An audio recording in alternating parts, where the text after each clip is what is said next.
What's going on, everybody? Welcome back to another edition of Living Blessed, the podcast. I'm your host, Joevan J. Palmer. As always, we have amazing guests on the podcast sharing transparent and vulnerable moments. I got the one, the only, Jaida Steele. What's up? How you feeling? I feel it, Joe. You know me, bro. I feel amazing every day. That is true because your energy never shifts. No, I don't play those types of games. I've ever seen you like under duress, stressed out, or anything. You just remain the same 24/7, which is hard to find in a lot of people. Well, we'll get into that. Okay. I'm like, let me not give too much sauce right now. We're going to get into it. We live from the new podcast studio. Absolutely, and it's beautiful, by the way. Shout out to Christina. Absolutely, this is amazing. Amazing job. Christina has to do my wedding and my home and my elderly home and everything. That money was talking about earlier? We're going to have to make that. We're going to have to make that immediately, bro. To pay Christina? Bro, she already told me that her retainer is crazy for my wedding. I mean... I'm single, by the way. Look, she's single. Ladies. Definitely, ladies. Guys, please stay at my DMs. I'm so tired of getting DMs from y'all. I'm so tired. It's stressful. It's so stressful. God. Leave her alone, fellas. Please, Jesus. She ain't your type. I'm definitely not your type. You might have could have caught her in a past life. And I still wouldn't have been that great. I mean, I don't know why y'all liked me. Because I was wilding. But, you know, we might get into that too. You never know with Joe. Look, me and Joe friends in real life. So you never know where we'll go. You never know. We're just about to go with Jaida. Introduce yourself. Tell the people who you are, where you from, whatever you feel comfortable leading, however you intro, whatever you do. Okay. Let's get to it. Okay, cool, guys. So my name is Jaida Steele. I'm 23 years old. I've been in entrepreneurship pretty much all my life. Like, when I say all my life, I mean all my life. Literally. I used to be like, hey, if you cuss, you got to put $1 in a jar. Off rip. You know, so this is like my entire life, man. I'm, you know, a lot of times when people describe themselves, they just talk about what they do, but that doesn't really give you insight into who they are. So, you know, I'm somebody that I love my family. I love my friends. I love creating amazing friendships. I love reading. You know what I mean? I love being a good person. Just all those things, man. Like, hey, you know, I just like living my best life. For real, bro. And you're always living it. Yes. Always living it. Because, how long have I known you, Jaida? Joe, I know for a fact that we've known of each other since I was 17. Really? Yep. Because remember, Dave was, because, you know, I've known Dave since I was about 17. Yeah. And you were Sleepless Nights. Uh-huh. We were both in the Sleepless Nights. Except I was in that thing free. Oh. You know what I'm saying? You know, we were there, and, you know, I would, like, see you on there, hear you on there. But we didn't really, like, build any type of, like, connection or anything at all until, like, years later. Yeah. Years later. So, let's get into it. Okay, I got questions about the life of Jaida Steele. I mean, I guess we should go back to the first one you asked. Which was? How do I keep my energy so balanced? Yeah, how do you keep your energy so balanced? Because, like I said, I've never seen you fold. You operate very well under pressure. Mm-hmm. You don't crack. Like, some people, they'll crumble under pressure, and it's over for them. But for you, you're given a directive, an order, whatever it may be, regardless of who it's from, and you operate at such a high level. Where does that come from? Man, I think that honestly just comes from... I'm confident. Mm-hmm. I'm confident in who I am. I'm confident in what I do. If I can't do it, I'm going to tell you I can't do it. If I can do it, it's going to get done. Mm-hmm. And, you know, when I was growing up, I used to have, you know, anger issues. Man, I remember one time, you know, me and my mother, we have a good relationship now, but growing up, boy, that thing was serious, you know? Really? Mm-hmm. It was serious. And, man, I'll never forget. I got really upset one time, and on my I had a bookcase in my room. It was like a short bookcase, and on top of the bookcase, I kept like different perfume bottles and stuff, and they were glass perfume bottles. At this time, I might have been. I think I was pretty young. I had to be in middle school because my brother was still a child, and I literally got the box and I just slammed it against the wall, and you know, glass flew everywhere. When I was younger, I used to say anything at any moment, did not matter. I used to fight, just all types of stuff. And, you know, I started to see the way that emotional instability started to create different problems in my life. Problems with my family, problems in my romantic relationships, problems with my friendships. different things like that. And I just made the conscious effort, like, yeah, I need to change. And I would say that some of the biggest changes happened for me probably between the ages of about 17 to about 21. Around that time, I started to really come into adulthood, started to really figure out, what I want to do, what I did not want to do, and ran into a lot of situations that caused emotional instability. And I just started to choose to operate differently because I'd acted terribly for so long. And got more into business stuff, got more into network marketing, started leading groups of people, and then I started taking tests like the DISC assessment, which you're, certified in. And man, like, I just started to see, like, you can always catch more bees with honey than you can vinegar. So I like to catch them with honey. I like to keep it real sticky around here. You know what I'm saying? Hey. So let's go back a little bit. So Okay. Where did the anger come from? Man, I was just pissed off. You know what I'm saying? Like, didn't really understand how the world worked and stuff like that. My my mom was always working. I didn't feel like my mom cared about me, which was wild. Because when a parent doesn't have time, what they're able to give you is the things outside of time. Which is what? Clothes, shoes, money, vacation, good dinner, steak. Bro, I've been eating at expensive steakhouses since I was a kid. You know what I'm saying? So going into adulthood, it's like, okay, yeah, the steak is $68. Order it. Hurry up. I'm hungry. Like, So growing up that way, my mother, amazing mother, and she did what made sense because she was like, I got to put in the work so I can give my child things that I didn't have. But in a child's mind, you don't see that. Right. And I'm just like, bro, my mama ain't here. Yeah. And it just would piss me off. It would piss me off so bad, man. And anger just got created from that. I remember, I ended up getting, moving out my mom's house at about 14, 15. Me and my mom got into it extremely bad. Moved into my grandma's house. I never forget, man. One time my grandma told me, she said, when you first moved in with me, you were just so filled with animosity and anger that I did not know what to do. And I was like, I was? Like, you don't know if you don't know. Yeah. You don't know how you're operating until people tell you. I didn't even know that, bro. And I calmed down. So you calmed down because grandma was like, yo, I don't know who you are, what's going on, and all that stuff. Yeah, and my grandma gave me time. You know what I'm saying? She spent time with me, rode around. Because you realized being there, that's what you needed. It was very calm.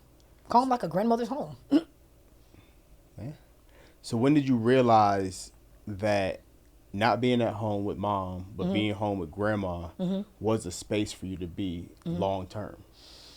Oh, man. quickly, because me and my grandma didn't really get into it about anything. It was just like, I had my own space on one side of the house. My grandma had her own space. I had my own bathroom. I had my own room. Which, don't get me wrong, I had that at my mom's house too. But it was a little different, when it's your mom versus your grandma. Yeah. Your parents treat you differently than your grandparents because your parents are responsible for raising you and making you a suitable human being. So I was just calm, chilling over there, minding my business. I was always a big reader. I always kind of stayed to myself. So I just did that, and I just realized, like, yeah, I think I'm just going to stay here. It's more calm. Grandma has less rules. I'm good. Thanks. So during this time, mom's at work. Yep. You're being raised by grandma. Where's dad? Oh, dad is definitely got a good dad. Okay. Okay. Dad was in the same city. Got you. I just didn't want to live with my dad. That was it. I just felt like it was weird. I was like, I don't want to go live with my daddy. You know what I'm saying? Why is it weird if you live with your dad? I don't know. Like, my parents had me really young. My parents had me at like 17 and 18 years old. So my grandparents were always a very integral part of my life. Like, to this day, like, I go back to Huntsville to see my grandparents. That's it. Like, I go back to Huntsville, Alabama to see my grandparents. So my dad was always there, but I didn't move with my dad because it was like, I'm always at my grandma's house anyway, so I might as well. Like, grandma picks me up from school. You know what I'm saying? And then on top of that, my dad also lived about like 20 minutes or so from my school. So he technically lived in like a different city. Gotcha. So like, I'm from Huntsville, Alabama, but my family was living in Harvest, Alabama. My father was living in an apartment in the city in Huntsville, Alabama. Yeah. Dang. Okay, see, mom's there, dad is there, grandma's there. Yep. Grandpa, of course, too. Yep. And One grandpa. One grandpa. So the other grandfathers deceased? I mean, they're deceased now, but they weren't present. Like, they weren't present in either of my parents' lives much at all.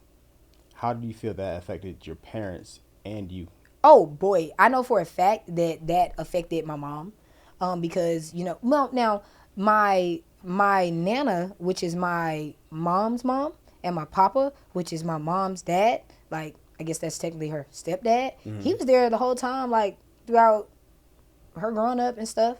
But her biological father, I feel like when your biological father is not really in the picture, it can kind of, I don't know if this is how it made her feel, but I feel like it can make somebody feel like, why you don't want to be around me? Mm-hmm. You know what I'm saying? I'm worthy. Why you don't, so I feel like that right there, I think it affected my mom in that way.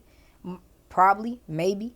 And he just wasn't, like, he wasn't there. You know what I'm saying? He was living, my family from up north. So he was living in Cleveland. And he did come back and actually stay with us for, I think, or he came back and stayed in Huntsville for a short period of time when I was younger, but they never really, was always like, it wasn't like, no, yeah, I'm finna call my daddy and ask him for advice. Mm-hmm. Like, I don't think my mom ever called her dad and asked him for advice. Really? Yeah, I think she might have called my papa and asked him for advice, which is not her biological. Right. And then my father's father, nah, bro. Like, I don't even know nothing for real about that man. Like, I got like 2 pictures of him. When I was like around him, I don't. Do you feel that's affected you to this day, or do you feel like, it's kind of like an out of sight, out of mind type of situation? My relationship with my non-existent grandfathers did nothing to me. Really? No. Nothing. And you're cool with that? I'm perfectly fine with that. Perfectly. That's because most people would want to have a relationship with their grandparents. No. Like all of them. Like, you got your mom's side, dad's side, and then there's extra, of course. You want the extra. Okay. You don't. I care about that. Hey, I have a very strong family. My mom's here. Uh-huh. She's dope. She's in Atlanta? No, in Huntsville. Okay. Mom's here. She's dope. She gets me, she provides for me in the way I need to be provided for. Mm-hmm. My grandparents provide for me in the way I need to be provided for. My father provides for me in the way I need to be provided. I don't care about those men. They weren't there. I'm fine with you not being there, sweetie. You don't have to be. Mm-hmm. My parents did try to get me to reach out to them, and I was like, what? No. If they want to talk, they will reach out. Yeah. You're an adult. That's the way I felt about that. Yeah. Got you. So, moved into grandma's at 14. Yep. 15, 16, 17, what's going on? Oh, God. Oh, Jesus. All right. So, yeah. So 15, 16, 17. First off, I'm finna take you back to about 13, 14. Let's do it. Get caught dealing with these little girls. Hold on. Get caught being out here, being a part of the LGBT community. When was your first time when you felt like, you know what, I like girls? Do you feel, because there's people who say, I was born this way. Mm-hmm. There's people who say, you know what, situations caused me to be this way. Mm-hmm. And then there's people like, you know what, I just started liking girls. Or I started liking the opposite sex. When did you was like, shorty over there, she fine. I was dealing with women in the 6th grade. In the 6th grade? Yes. Do tell. Yeah, sure. I was sexually involved with them in the 6th grade. Sexually involved in 6th grade? Yeah, absolutely. I wouldn't do nothing in 6th grade. I'm sorry. I'm square. Well, I'm sorry about that. So was that 6th grade when we 5th grade you were like, she's cute? I think 5th grade I probably did say she's cute. Was there any point in time in your life from birth to 5th you're like, buddy, the guy, he all right? Oh, I was dealing with guys too. So what would you consider yourself? Now I'm just a lesbian. Full out? Yeah. There's no bi, no... guys are attractive. They're cool. But, the point that I'm at in my life right now, I'm looking for something serious and committed. So it's I'm not about to play around with you. Mm-hmm. Because you're blocking the spot of a woman. What if I accidentally end with a baby? The fuck? Have a baby. Ew. Absolutely not. You don't want to push a baby out? I don't want to push a baby out. And on top of that, any man that I've been involved with sexually, I let them know beforehand. I'm like, yeah, so in the event that I get pregnant, you're going to be a single father. Oh, this is going down. Should I move this up? Would you like me to move this, Joe? Nah, I got you. Okay. Well, go ahead. Keep talking. I would literally say, in the event that I get pregnant, you're going to be a single father. And I hope that you're okay with that. So I've always been aware of the fact that I did not want to raise children with a man. Okay. And I did not want to marry a man. That's been very clear. So. All right. So 5th grade. Yeah. You start having feelings towards women, or does the sexual desire came first? Well, I mean, I was hooping. So I was like, what's up? I'm hooping, you hooping? You trying to love in basketball this or no? Hey. You know what I'm saying? Sixth grade, but by the time 6th grade came, stuff was happening.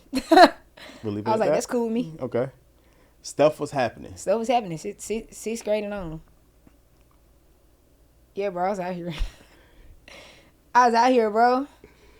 6th grade, are you just like, trying to figure out if she is or she ain't, or you're turning them out? It don't matter. Like, I didn't care if you was or wasn't. If I see you, it's over with. Period.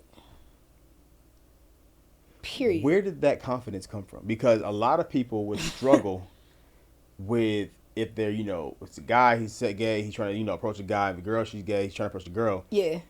And they struggle with trying to figure out, how do I make this approach? For you, it's like, it is what it is. I see you, I like you, I want you. Period. That's what I was on. Like, that's the type of time I was on. Like, so when you come from a strong family, it automatically instills confidence. Every time. When you come, man, I come from a strong family, you know what I'm saying? My dad, we used to be riding around. Both my parents were entrepreneurs, you know what I'm saying, as I was growing up. And they still do entrepreneurial things to this day. So, my dad would tell me things like, oh, yeah, you can have whatever you want. You can live life on your own terms. You know what I'm saying? Like, you're intelligent, you're smart, you're this, you're that. And my mom, too. My family never made me believe it was anything I couldn't do. Same thing with my grandmas. My grandmas be like, whose grandchild can't do that? You crazy. Mine can. You know what I'm saying? Yeah. So confidence was just instilled from the fam. Mm-hmm. And then on top of that, like, it definitely didn't hurt that, my dad would buy me every pair of Jordans. And that my mother was buying me. My mom would always say, your daddy is the shoe parent. Don't come to me about no shoes. Your daddy is the shoe parent. So that helped. And then, my mom, man, buying me poloed out, bro. On my Facebook page, I call myself Polo Queen on Facebook. Had it all. Bro, it had polo. On the back it said Jaida. Customized polos, all that. How? Shoot, bro, my mama was out there getting it. She was grinding, bro. Yeah. Man, my mama joined the Air Force when I was like 2 years old, bro. She was like, I want to make sure my child got everything she need. Then on top of that, my mom had a successful hair salon. My mom was getting to it. So 6th grade, I'm dressing better than other 6th graders. So, I want you. And you out here pulling them. Quick. So has there ever been a moment where somebody that you've been in pursuit of turned you down? Absolutely. Mainly just the straight women, the pretenders of the world. Wait. Hey. I'm not letting that slide. Okay, that's fine. What do you mean, the pretenders of the world? Oh, I mean, bro, I don't run into a lot of women that are like genuinely straight. Really? Yeah, they be lying. Why do you feel like, every woman in this world? Man, not every woman, but it's Give me a percentage. Bro, I can't even give you percentages. The only thing that I can tell you is this. You have more women that are, I don't know many women that have not, I don't know many women that have not kissed another woman when they were drunk. I don't know any men that are straight that have kissed men when they were drunk. Yeah. Don't know any men. Make sure this makes sense in my head before I ask. Yeah. Say it again. I know straight women that have kissed women when they were drunk. Right. I don't know any straight men that decided to kiss men when they were drunk. Okay, got you. You feel me? Yeah. So, growing up, the women would tell me, I'm not going to say that term on your podcast. They would just say, I do not deal with women. I only deal with men. And I would be like, okay. And then, you wear them down like a good knife. And all of a sudden they get a little dull. And all of a sudden they dealing with women. It's kind of like, how'd you get here? So I would run into that, you know, and I'd be like, okay. Or, you know, high school, I would run into women that had girlfriends already. And I'd be like, I got you. yeah. You don't belong with her. Yeah, I would literally tell them that. Has there ever been a moment in your life where, because guys can be very jealous of lesbian women Absolutely. to the umpteenth power. I don't know why they're so upset. Like, dude. Yeah, we'll try to figure that out. Okay. But has it been a point where you've been dealing with maybe yourself, and there's a guy and a girl who's together? You have eyes on that guy's girl. Took his girl. Right. And then something happened. Or you with somebody that a guy's been eyeing you, like, maybe you're not together. Yeah. That's Jada. Like, she's it, I'm about to get her. Yeah. And then I go to the bathroom, and I come back out, and you with her. Yeah. Has that ever happened in your life? Yeah. Definitely. I used to be terrible. I'm reformed now. Like, now I'm, like, great. Reformed. Yeah, I'm reformed. I'm definitely reformed. In the art of seduction, there's a seductive style that's called a rake. So you might meet people that are rakes. That's usually the more masculine energy. The females, they call them the sirens. I'm a rake. So, you know, usually that comes with a lot of sexual energy. You just do what you want. You don't really care what anybody thinks, what anybody has to say, and that was me.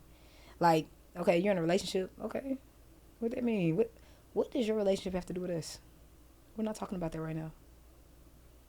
I would literally say something like that. It was just ridiculous, man. Cold. And I had, you know, women that want to fight me. I had men that want to fight me. You know what I'm saying, man? So what do you feel like was the turning point in your life where it's like, you know what? I can't be here, there. I can't be a whoremonger anymore. Yeah. What stopped me from being a whore? Yeah, what stopped? Yeah, I wasn't going there like that, but since you said it, what stopped you from being a whore? It's like, you know what, this ain't cool. I still like women, but in the way that I'm gonna like them, I have to change my ways. What was it? What was it? I mean, I didn't go through this period where I stopped getting women. That did not happen. What ended up happening, man, I started to see how the way in which I was moving sexually and the way I was just handling situations, man, it wasn't right. Like, it was getting me in crazy situations, bro. Like, knives put on me, all types of craziness like that, man. And you know, I was like, I gotta change.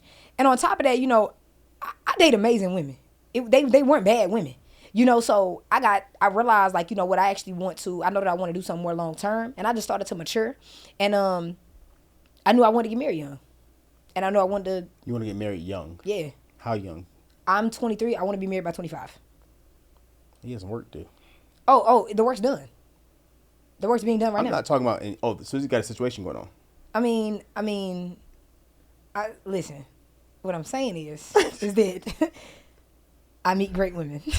You do. And I get to know them. Okay. And in the event that I get to know you all, and, you know, we can really kick something off, you know what I'm saying, then you need to be ready. Because by 25. I'm trying to be married. I'm trying to date. I'm trying to be in that relationship with them for about a strong 1 to 2 years. And then we're going to get married. So, help me understand and help other people understand. Because I've had conversations with guys who've tried to understand lesbianism. Where it's like, you know, of course, there's the strap, you know, the book bags and all that stuff. These are the conversations I had. Yeah, facts. And it's because, you know, there's somebody out there who's exploring their sexuality right now. Correct. Who's really trying to figure out, I'm on this side of the field because I like this, but I'm also on this side of the field because I like that. And I don't want to be stuck in the middle, but I need to make a decision. Right. And I feel like you're a great example of somebody who's made a decision on where I want to be in life. So speak to and help other people understand lesbianism as, you know, a humanistic thing. Because some people feel like, oh, it's just, you know, she's just going through a phase. It's not real. Or she'll grow out of it. Or she doesn't met the right guy. Because these are all things I've heard. Sometimes some things I said. You know, because I just out of my ignorance. So explain that a little bit more for the audience, myself, and whomever else may be just interested in knowing, like, you know, the life in the world of lesbianism. Right. Or even homosexuality, whichever route you want to go with it. Bet. So the deal is that, you know, when straight men, a lot of times straight men, they look at things from a rose-colored lens. As a matter of fact, I'm not even going to say rose-colored because it ain't that damn bright. They look at it through a gray-colored lens. And when they say things and then it gets flipped back on them, they don't know what to do with themselves. They're like, what? So, for instance, I've had men tell me, well, the reason you don't want to be with a man is because you ain't had the right one. I'm going to be like, okay. So, let's find you the right man so we can figure out if that is what you would like to be with. You would tell a dude that? Absolutely. Let's find you the right man. Let's find you the right man so that I can see if that's the reason why you haven't been dating men. Let's go find you the right man. Let's go right now. We live in Atlanta, Georgia. I can take you to any gay club here and find you a man. And he'll be a great one. High earning, everything. Everything you want in a man, I can help you find them. Hey. You want a big wee wee, you want a little wee wee, you want emotional intelligence, you want none, baby, I can help you find it. So, yeah, when a man tells a woman, well, you don't want to be with a man because you ain't found the right man yet. Is that the reason you don't want to be with a man? Because you ain't found the right one yet? You know, like what? That's crazy. So, yeah, that's what I would say to men all the time. So do you believe you were born a lesbian? I mean, I don't know if I was born a lesbian or not. I mean, I've dealt with men and I've also dealt with women. I think that I just chose. So in this choice that you're making, what led you to make the decision like, yo, like this is what I want? Like I know at 25, I want to be married. I want to, see my wife walk down the aisle. This is what I want. I don't want anything else. What was it that said, this is concrete? So first off, let's be clear about this. So when I was in middle school and high school, I was already concrete on the fact that I wanted to be with a woman long term. Okay. So when I would be dealing with men, it was not anything super duper serious. It was just, I'm having fun. That's it. It was like, you can be beneficial today, but I treated men the way they treated women. I was like, all right, get out. Bye, bro. Like I literally treated men like they treated women. I don't care about these men. That's the way I would go about it. So you have no emotion when it comes to dealing with men? What? An emotion towards a man? I'd rather eat concrete. Never been in love? With a man? Yeah. No. Don't turn your face up like that. I'm sorry. We all that bad. I'm sorry, y'all suck. Okay. Hey, I'll say the male friends that I had, they're always amazing. And I will also say that no man has ever done me wrong. I've never been hurt by a man. Yeah. Any of that. I've run into great men. I've run into men that women would literally crawl on the ground for. They're great men. High earning. Emotionally intelligent. Everything. Everything that these women are looking for in men, I've had those men. Not hard. It's not hard to get them, first off. But a lot of these women are so masculine, they can't get them. You know what I'm saying? Pause. I'm sorry. A lot of women are masculine, so they can't get the right man they're looking for. 100%. So let's talk to masculinity and femininity. Okay, before we even get there, let me also say this. I'm listening. When it comes to me knowing that I want to be married young, I understand the power of marriage. Okay. I study white millionaires and white billionaires. I study the statistics. Why white? Oh, well, because they got the most money. You know what I'm saying? They got the most money and they got the least amount of babies out of wedlock. Period. Dang. You know what I mean? Look at the stats. It's all there. So I understand the power of marriage. And I know that I can do better with two than one. And I also know that if my sexual energy and my energy is spread out here, dating this woman, going to the movies with this woman, you can come over. That right there, that brings down my sharpness in business and every other area of my life. Because I'm doing all this chasing and all this energy. That's a lot. I'd rather have that energy directed into one person that is the right person. And we better build something great. So when you say you study white millionaires and white billionaires. Yeah. So from what I know, and excuse my ignorance if I'm wrong, but in the white culture, we'll call it culture. I guess that's what they have. Yeah. Do you know, like some people say it's always a business move when it comes to marriage. With you studying them, for you, is that a business or is it going to be love? Both. Okay. Why business? Is it business over love? Is it business first, love second, or is it love first, business second? Love is a business. Expound. Got you. When you make babies with the wrong person, or when you marry the wrong person, it can ruin your life. For sure. Business. Offer up. You marry a drug addict, your life's probably going to get ruined. That's business. But I married you because of love. But if you pay attention too much to love, you'll forget that it's a business aspect of this. Even if you're not an entrepreneur, your love life is still a business. You pay $100. You pay $100 a week for a date. That's $400. 12 times 4. What's 12 times 4? What's that? 36. End of the year, what's that? $3,600. Sure. I'm terrible at math, by the way, you guys. actually So if y'all think I have a calculator. You asking the wrong person. I have a calculator. Let's just do this. You spend $100 a week, 100 times 4. All right, boom. You do that for 12 months. Well, That's actually do $4,800. Do 100 times 52. Oh, because some months got 5 in them. Gosh, you're right. Yeah, let me do that. 100 times 52 equals, that's $5,200. That's business. If I wouldn't have been dating, I could have put that $5,200 into my personal development. So that's business. So the way that so that's why I'm always studying relationships. I'm always studying love. I'm always studying business, of course, because I'm in business. And I'm also always studying energy as well as masculinity and femininity because, I do love. I want love. I want an amazing relationship filled with love, but love is also business because I also want to have amazing children. So if I want to have amazing children, I need to know that I'm with a wife that can understand business to a point that she understands you can't send our children to this public school because we need them to go to this private school because we need our children to change this world. Period.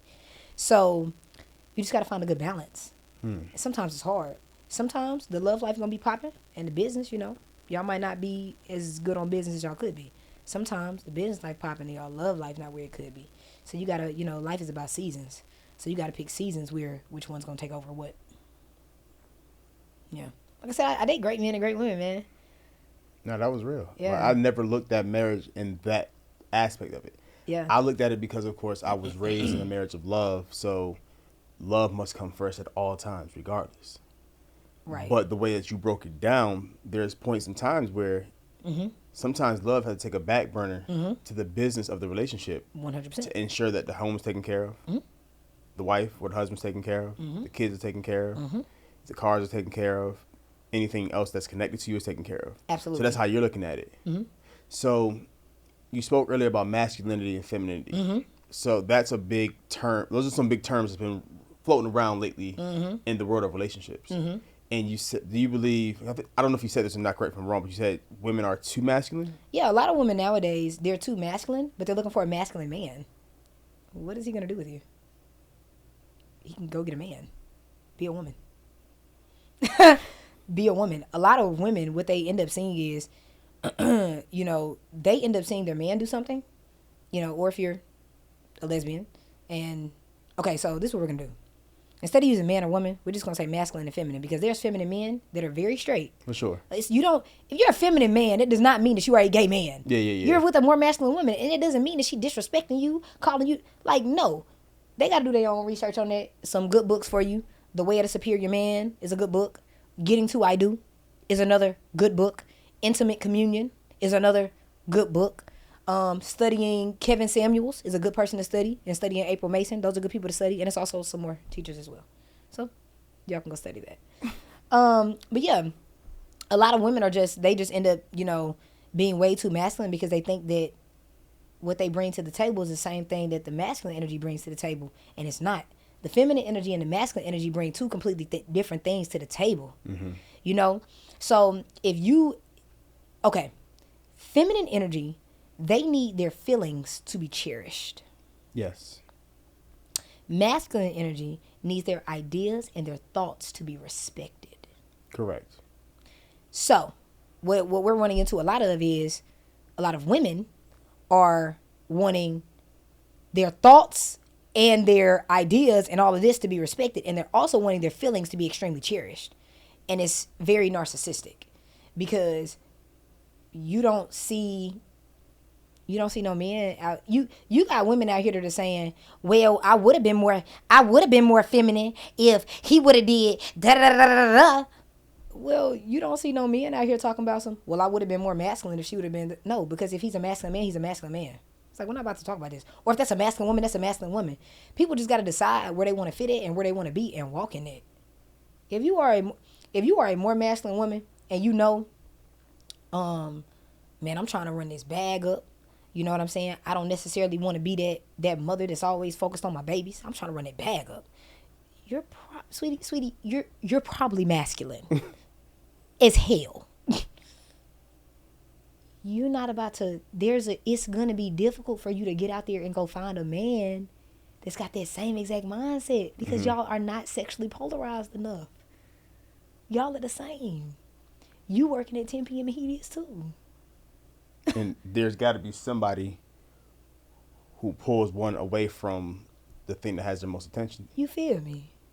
You gotta have that. It's very important. I only date feminine women. I don't know what these dudes dealing with. Have you ever been attracted to a masculine woman? No. In my life, that's not attractive. Nah, man.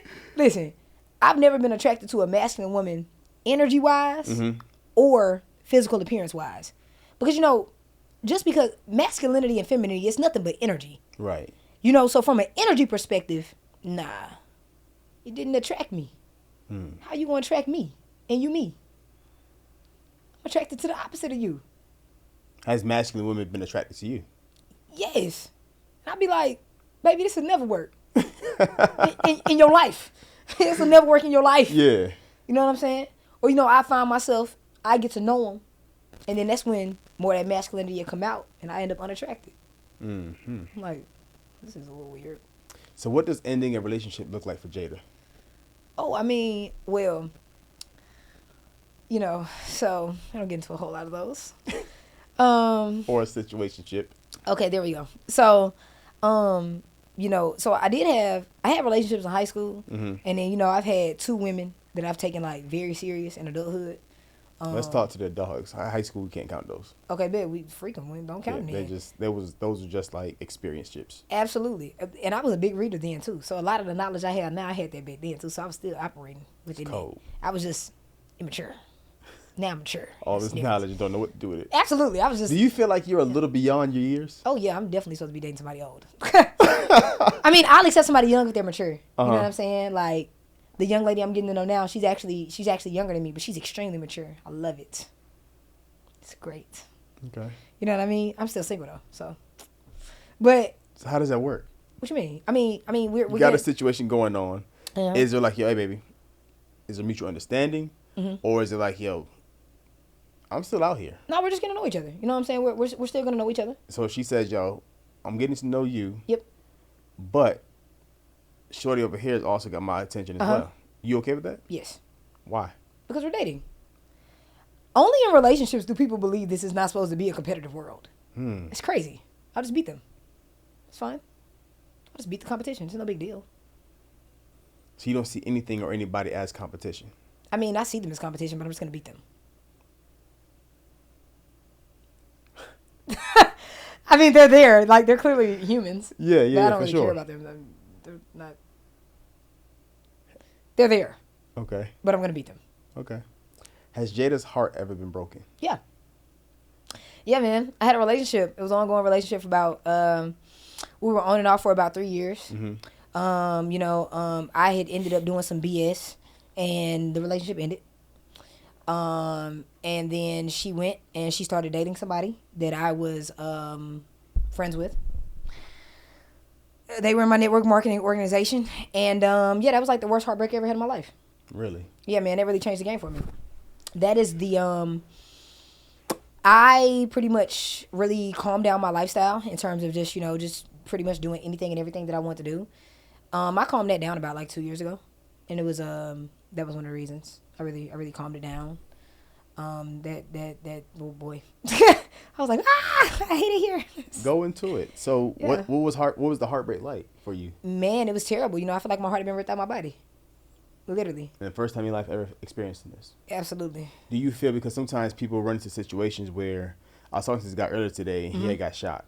And he looked back on every situation that happened in his life. Yeah.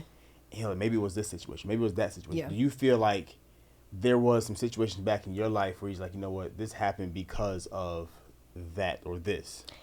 I mean, to be honest, not with that situation specifically, not really. I mean, I had did some BS, bro. Like, I was wilding. You know what I'm saying? Like, dealing with, if we being candid, having sex with different people in my network marketing organization, she's also in the, she's in the organization too, so she knows about this. You know what I mean? And we weren't in a relationship at the time, so it was like, I can do what I want to do, you know, and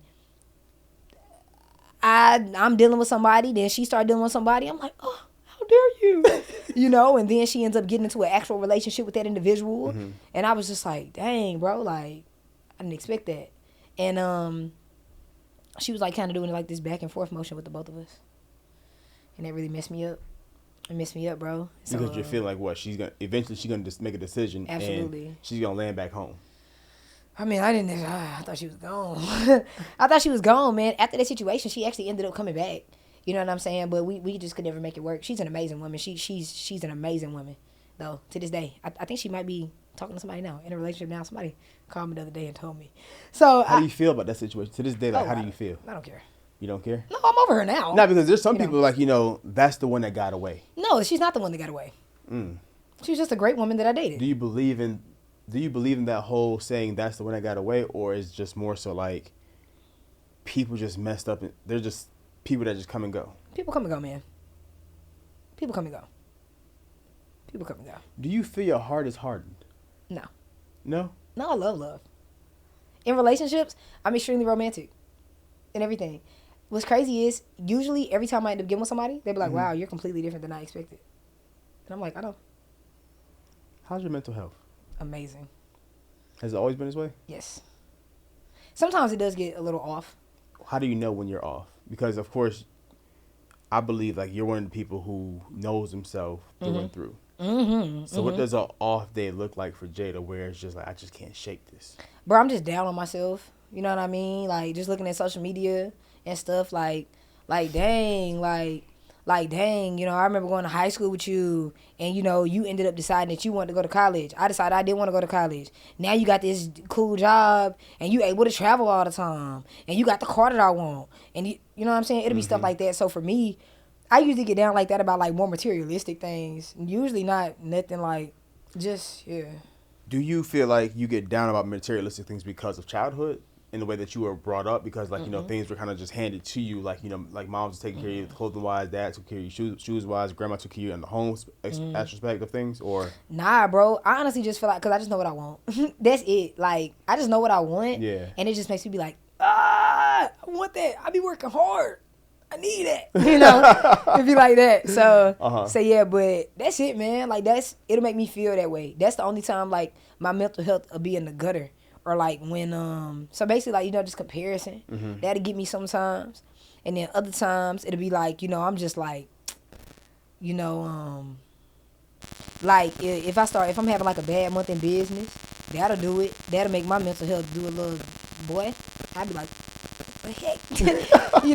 That'd be messing me up a little bit too. Yeah.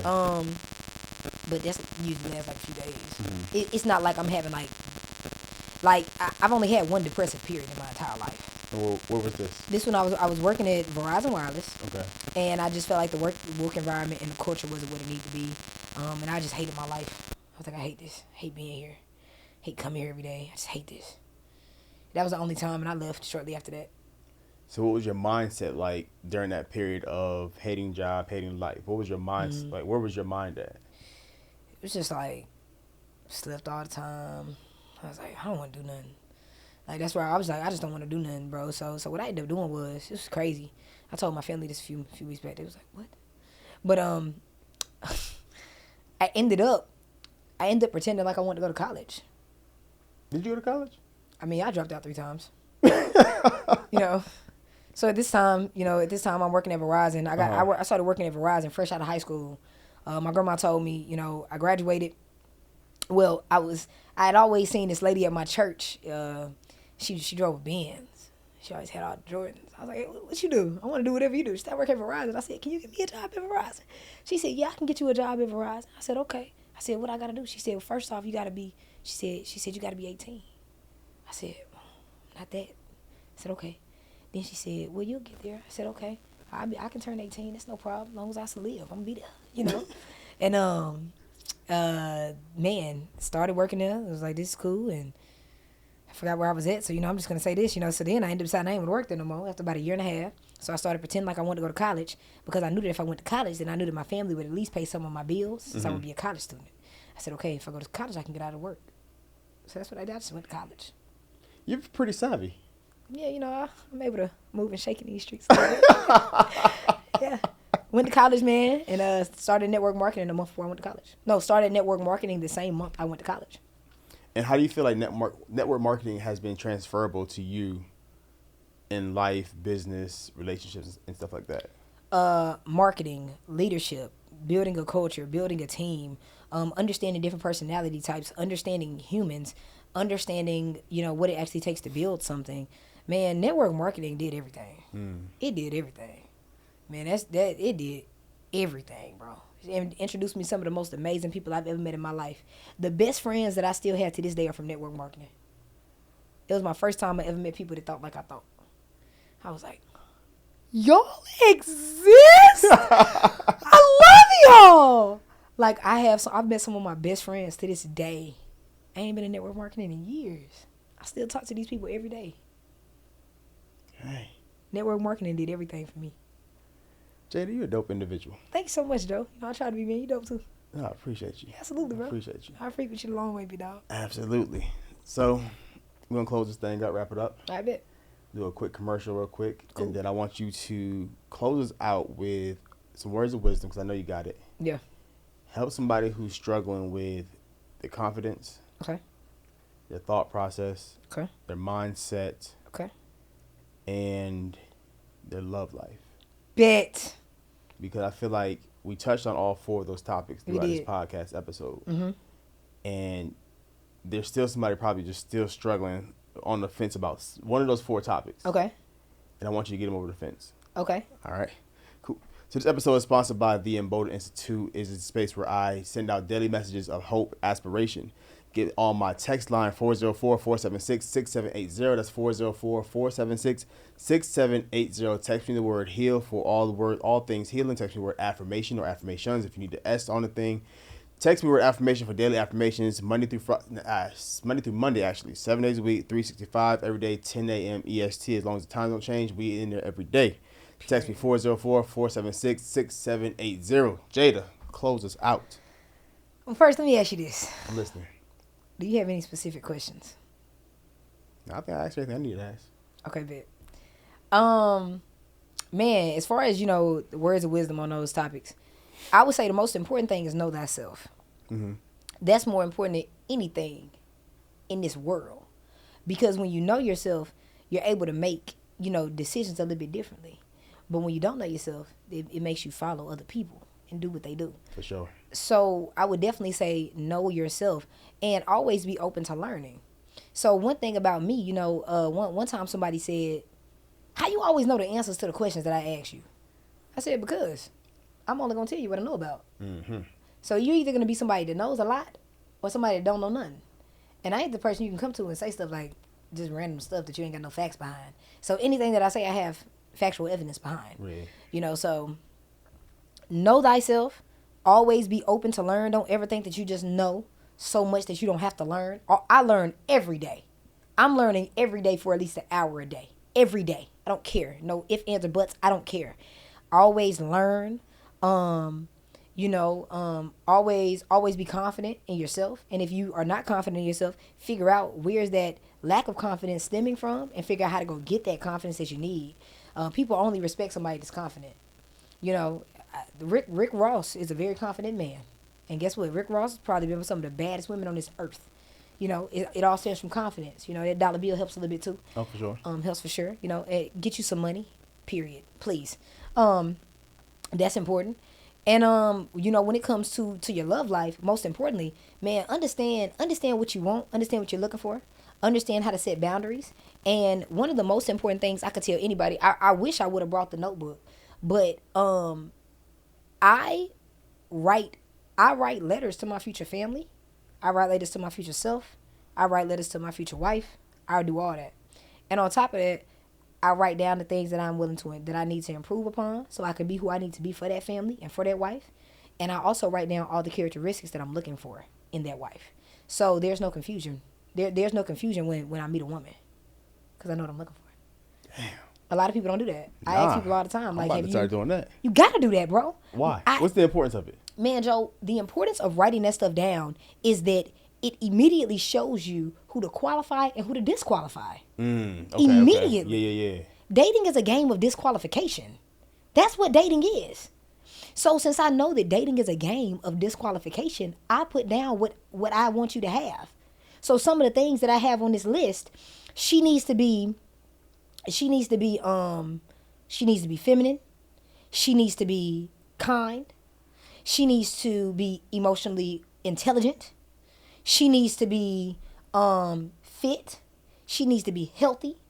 I'm writing all this stuff down. Now, does that mean that I'm not going to take a step outside of the things that I have on this list? No, it does not mean that. But the things that I have on this list, I have about maybe 5 that are necessities, because you can't get the perfect person. Mm-hmm. I have about 5 that are necessities, and the rest of the things are just things that would be good to have. You know? So with those things that are good to have and my necessities, I pay attention to that. So when a woman comes into my life, I'm able to see what she has, and I'm able to say, oh, you're missing number 4. Let me look at this other stuff here, see what you... Is there a way that we can fix number 4?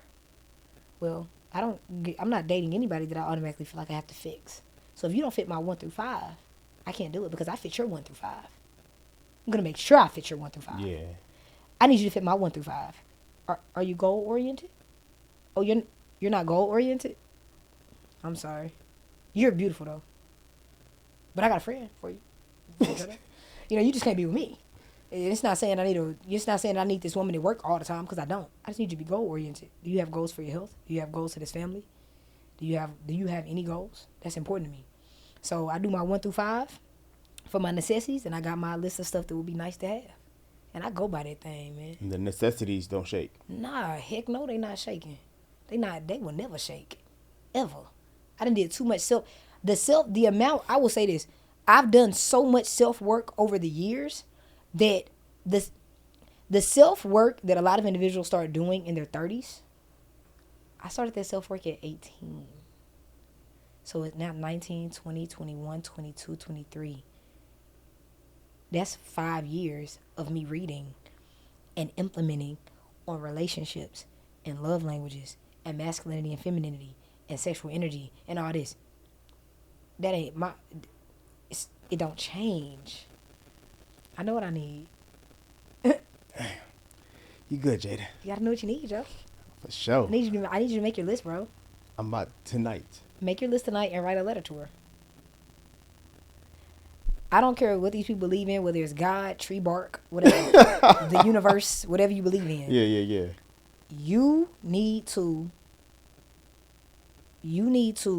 let whatever you believe in know that if you're serious about it, that when this person comes, you're going to treat them exactly as they need to be.